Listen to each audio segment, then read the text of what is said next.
basubiza mu mukungugu, kuko wavuze uti bene muntu nimusubire iyo mwavuye. Mu maso yawe imyaka igihumbi ni nk'umunsi w'ejo wahise, ni nk'isaha imwe y'ijoro.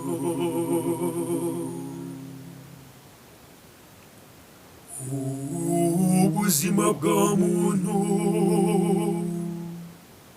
ubukuraho nk'ibitotsi,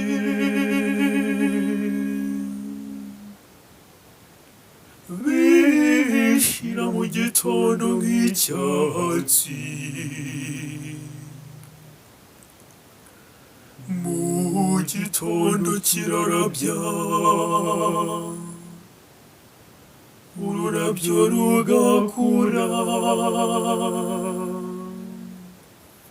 nimugoroba rukarabirana rugahunguka.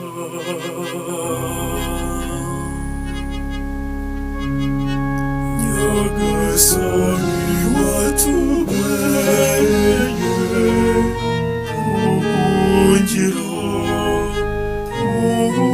uko amasekuruza yagumye gusimburana.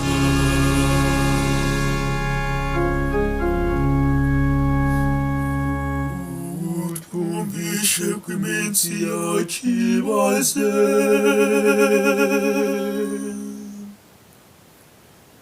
bityo tuzagira umutima ushishoza.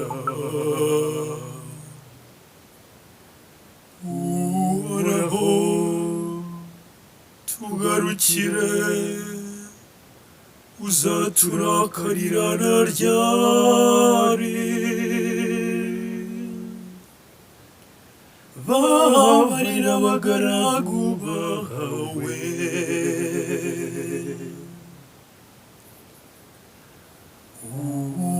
utugwirize ineza yawe kuva mu gitondo,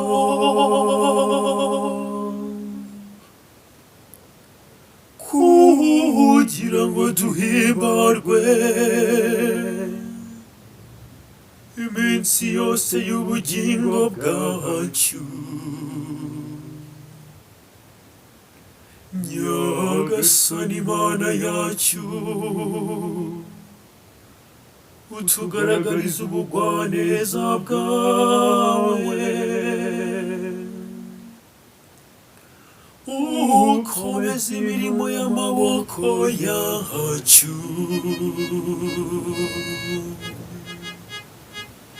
Nyagasani watubereye ubuhungiro, uko amasekuruza